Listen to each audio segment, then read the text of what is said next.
ابن تیمیه چون در برابر شیعه قرار گرفته، بینندگان عزیز یادتان باشه عمریه در برابر شیعه وقتی که قرار میگیرن در مناظره، در استدلال، امکان ندارد که راست بگوین، مجبور هستن که دروغ بگوین، چون اگر راست گفتن اون وقت دلیل و حجج شیعه یکی دوتا که نیست، دلیل و حجج شیعه خیلی زیاده و هر دلیل مانند آفتاب روز افزون هست، جهان افروز هست و روشن و واضح هست، لذا مجبورن که دروغ بگوین.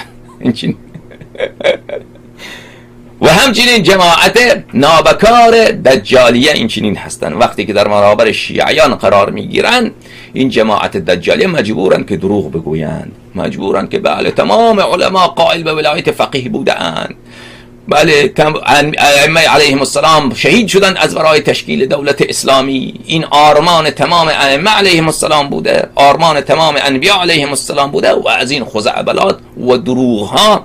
که آقای خمینی اینها را از اخوان المسلمین یک مقدارش را یاد گرفته، یک مقدار دیگه هم خود این جماعت از پیش خودشان دروغ بافتند و ساختند و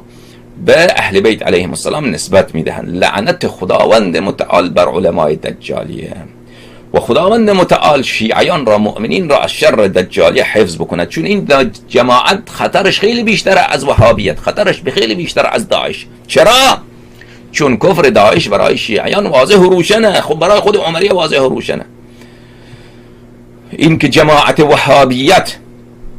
این جماعت وهابیت جماعت گمراهی هستند یا ثابت کردن کفر و ابوبکر و عمر، این کار سهل و آسانی هست و این بیشتر شیعیان میدانند. اما جماعت دجالیه جماعتی هستند که ابن تیمیه به صورت شیعه، به صورت روحانی شیعه، عالم شیعه، آیت الله شیعه آمده تمام حوزه های شیعه را به دست گرفته، تمام منادر شیعه را به دست گرفته. لذا من میگویم که خطر خمینی و خطر خامنه‌ای و خطر این جماعت کافر فاسق ملعون به تبهکار گناهکار منحرف از خطر وهابیت و داعش خیلی بیشتره و اصلا داعش ساخته دست خامنه‌ای و قاسم سلیمانی و اطلاعات ایران هست. این را بدانید بینندگان.